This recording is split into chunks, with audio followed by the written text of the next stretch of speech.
ये बात सही है कि मनुष्य को अपने आवश्यक कार्य सदैव करते रहना चाहिए, क्योंकि वास्तविकता में कार्य करना निष्क्रियता से कहीं अधिक श्रेष्ठ होता है। कार्य करने से मनुष्य का विकास होता है, वो अपने लक्ष्यों को प्राप्त करने के लिए आगे बढ़ता है। कार्य करने से मनुष्य को आत्मविश्वास मिलता है, वो अपनी क्षमताओं को पहचान पाता है। कार्य करने से मनुष्य को संतुष्टि मिलती है, वो अपने जीवन को सार्थक बना पाता है। निष्क्रियता से मनुष्य का विकास नहीं होता है, वो अपने लक्ष्यों से दूर होता जाता है। निष्क्रियता से मनुष्य का आत्मविश्वास कम होता जाता है, वो अपनी क्षमताओं को पहचान नहीं पाता है। निष्क्रियता से मनुष्य को असंतोष होता है, वो अपने जीवन को निरर्थक महसूस करता है। इसलिए मनुष्य को अपने आवश्यक कार्यों को सदैव करते रहना चाहिए। इससे उसका विकास होता है और वो अपने जीवन को सार्थक बना पाता है। यहाँ कुछ कारण दिए गए हैं कि क्यों क्रियाशीलता निष्क्रियता से बेहतर है। क्रियाशीलता से लक्ष्यों की प्राप्ति होती है।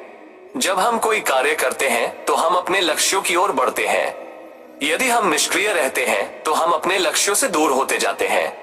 क्रियाशीलता से आत्मविश्वास बढ़ता है। जब हम कोई कार्य करते हैं और उसे पूरा करते हैं तो हमें आत्मविश्वास मिलता है। यह आत्मविश्वास हमें नए कार्यों को करने के लिए प्रेरित करता है।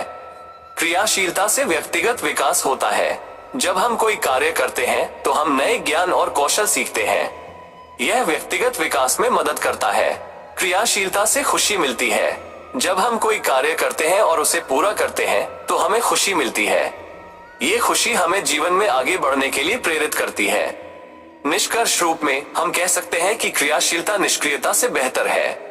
क्रियाशीलता से मनुष्य का विकास होता है और वो अपने जीवन को सार्थक बना पाता है। ये बात सही है कि जो व्यक्ति बुद्धिमान है और समाज के लिए कार्य करना चाहता है, उसे बिना आसक्ति के कार्य को निष्पादित करना चाहिए। आसक्ति एक प्रकार की नकारात्मक भावना है। ये हमें कार्य करने से रोकती है। जब हम आसक्ति रखते हैं तो हम ये सोचते हैं कि हम असफल होंगे। ये सोच हमें कार्य करने से रोकती है। बिना आसक्ति के कार्य करने से हम निम्नलिखित लाभ प्राप्त कर सकते हैं। हम अधिक सफल होते हैं। जब हम आसक्ति नहीं रखते हैं तो हम बिना किसी भय के कार्य करते हैं। ये हमें अधिक सफल होने में मदद करता है। हम अधिक आत्मविश्वास प्राप्त करते हैं। जब हम बिना आसक्ति के कार्य करते हैं और सफल होते हैं तो हमें आत्मविश्वास मिलता है। यह आत्मविश्वास हमें नए कार्यों को करने के लिए प्रेरित करता है। हम अधिक संतोष प्राप्त करते हैं। जब हम बिना आसक्ति के कार्य करते हैं और सफल होते हैं तो हमें संतुष्टि मिलती है। ये संतुष्टि हमें जीवन में आगे बढ़ने के लिए प्रेरित करती है। इसलिए जो व्यक्ति बुद्धिमान है और समाज के लिए कार्य करना चाहता है, उसे बिना आसक्ति के कार्य करना चाहिए। इससे वह अधिक सफल, आत्मविश्वासी और संतोषी बन सकता है। यहाँ कुछ सुझाव दिए गए हैं कि कैसे बिना आसक्ति के कार्य किया जा सकता है। अपने लक्ष्यों पर ध्यान केंद्रित करें। अपने लक्ष्यों पर ध्यान केंद्रित करने से आप आसक्ति से दूर हो जाएंगे। अपनी क्षमताओं पर भरोसा करें। अपनी क्षमताओं पर भरोसा करने से आप आसक्ति से दूर हो जाएंगे। नकारात्मक विचारों को दूर करें। नकारात्मक विचारों को दूर करने से आप आसक्ति से दूर हो जाएंगे। निष्कर्ष रूप में हम कह सकते हैं कि जो व्यक्ति बुद्धिमान है और समाज के लिए कार्य करना चाहता है, उसे बिना आसक्ति के कार्य करना चाहिए। इससे वो अपने लक्ष्यों को प्राप्त कर सकता है, समाज का भला कर सकता है और अपने जीवन को सार्थक बना सकता है। ये बात सही है कि मनुष्य के अपने लोगों की परख कठिन परिस्थितियों में की जाती है। उसी दौरान उसे ज्ञात होता है कि कौन उसका अपना है और कौन पराया। कठिन परिस्थितियों में ही मनुष्य की सच्ची पहचान सामने आती है। जब हम खुश होते हैं तो हम सभी अच्छे लगते हैं, लेकिन जब हम कठिन परिस्थितियों का सामना करते हैं तो हमारे सच्चा चेहरा सामने आता है। कठिन परिस्थितियों में ही हम ये जान पाते हैं कि कौन हमारा अपना है और कौन पराया। जो लोग हमारे साथ खड़े रहते हैं वे ही हमारे अपने होते हैं। जो लोग हमें मुश्किल समय में छोड़ देते हैं वे हमारे पराये होते हैं। कठिन परिस्थितियों में ही हम ये भी जान पाते हैं कि हम किसके लिए कितने महत्वपूर्ण हैं। जो लोग हमारे लिए कठिन समय में भी खड़े रहते हैं वे ही हमसे सच्चा प्यार करते हैं। यहाँ कुछ उदाहरण दिए गए हैं कि कैसे कठिन परिस्थितियों में मनुष्य के अपने लोगों की परख हो सकती है। जब कोई व्यक्ति आर्थिक संकट में फंस जाता है तो उसके दोस्त और परिवार उसके लिए खड़े होते हैं या नहीं, ये देखकर उसकी परख हो सकती है। जब कोई व्यक्ति बीमार हो जाता है तो उसके दोस्त और परिवार उसकी देखभाल करते हैं या नहीं, ये देखकर उसकी परख हो सकती है। जब कोई व्यक्ति किसी आपदा का शिकार हो जाता है तो उसके दोस्त और परिवार उसकी मदद करते हैं या नहीं, ये देखकर उसकी परख हो सकती है। निष्कर्ष रूप में हम कह सकते हैं कि कठिन परिस्थितियों में ही मनुष्य के अपने लोगों की परख होती है। उसी दौरान उसे ज्ञात होता है कि कौन उसका अपना है और कौन पराया। हाँ, ये बात सही है कि इस दुनिया में कोई भी व्यक्ति हमारा शत्रु और मित्र नहीं बनकर आता है, बल्कि हमारा व्यवहार ही यह निर्धारित करता है कि वो हमारा शत्रु होगा या मित्र।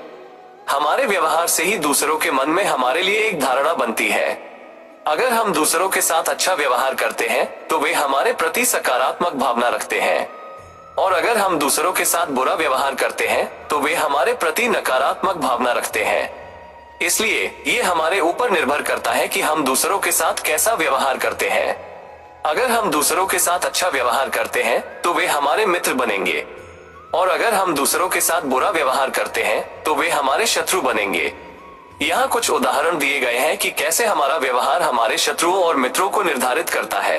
अगर हम किसी व्यक्ति के साथ मददगार और दयालु व्यवहार करते हैं तो वह हमारे प्रति सकारात्मक भावना रखेगा, और वो हमारा मित्र बनने की संभावना रखता है।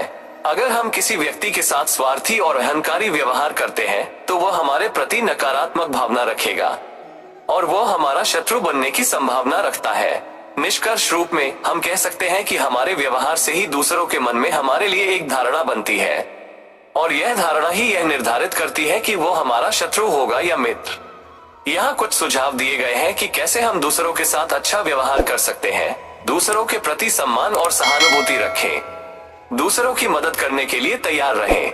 दूसरों के साथ ईमानदार और निष्पक्ष रहें। दूसरों के साथ सहानुभूति रखें। अगर हम दूसरों के साथ अच्छा व्यवहार करते हैं तो हम अपने जीवन में अधिक मित्र और कम शत्रु बना सकते हैं। ये बात सही है कि जब आप किसी अच्छे इंसान के साथ विश्वासघात करते हैं या उसे धोखा देते हैं तो ये हीरे का त्याग करके पत्थर को अपनाने जैसा है। हीरा एक मूल्यवान पत्थर है जो बहुत दुर्लभ होता है। ये शुद्धता, सुंदरता और शक्ति का प्रतीक है। पत्थर एक सामान्य पत्थर है जो बहुत आम होता है।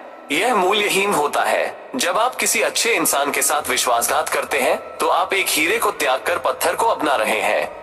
एक अच्छा इंसान एक मूल्यवान व्यक्ति होता है जो आपको प्यार, समर्थन और दोस्ती प्रदान करता है। जब आप उसे धोखा देते हैं तो आप उसकी सभी अच्छाइयों को त्याग कर उसकी बुराइयों को अपना रहे हैं। यह एक बहुत ही बुरा निर्णय है जो आपको बहुत नुकसान पहुंचा सकता है।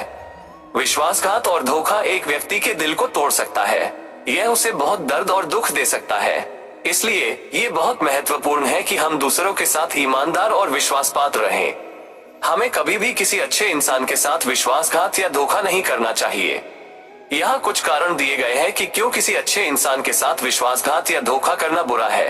यह उसे बहुत दर्द और दुख दे सकता है। यह आपके रिश्ते को खत्म कर सकता है।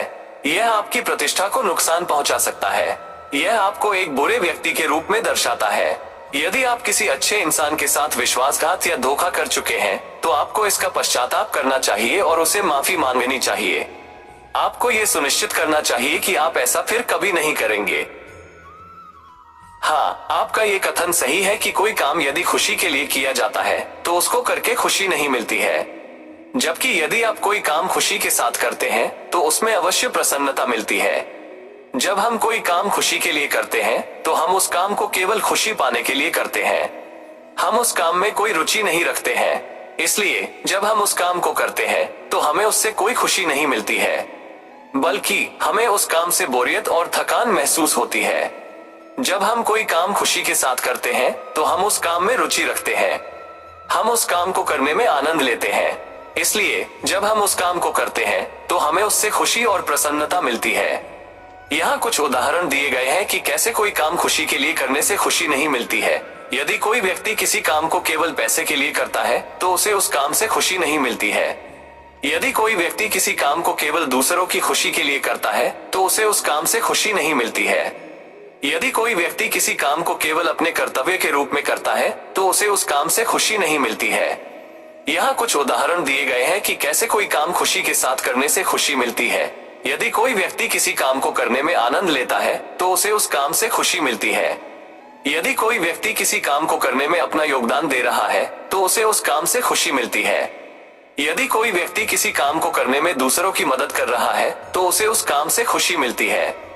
निष्कर्ष रूप में हम कह सकते हैं कि कोई काम यदि खुशी के लिए किया जाता है तो उसको करके खुशी नहीं मिलती है। जबकि यदि आप कोई काम खुशी के साथ करते हैं तो उसमें अवश्य प्रसन्नता मिलती है। इसलिए हमें हमेशा ऐसे काम करने चाहिए जिनमें हमें रुचि हो और जिनमें हम अपना योगदान दे सकें। ये बात सही है कि अगर कोई व्यक्ति जो अधिक हंसता हो और अधिक बोलता हो, लेकिन यदि एकाएक वो चुप हो जाए तो समझ लेना वो अंदर से टूट चुका है। हंसना और बोलना अक्सर खुशी और उत्साह के प्रतीक होते हैं, लेकिन जब कोई व्यक्ति इन दोनों को अचानक से बंद कर देता है तो इसका मतलब है कि वो अंदर से बहुत दर्द और दुख महसूस कर रहा है।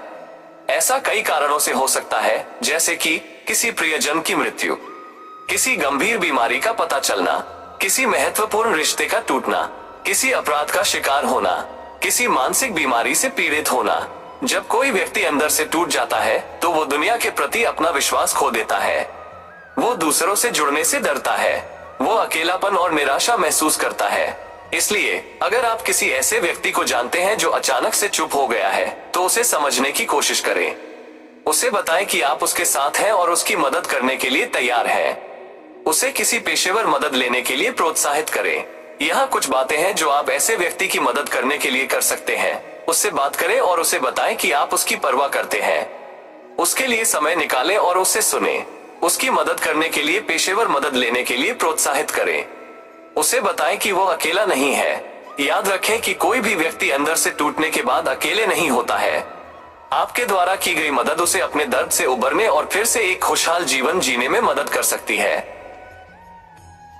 ये बात सही है कि किसी भी व्यक्ति के भरोसे का अंत करके कभी भी अवसर का लाभ नहीं उठाना चाहिए।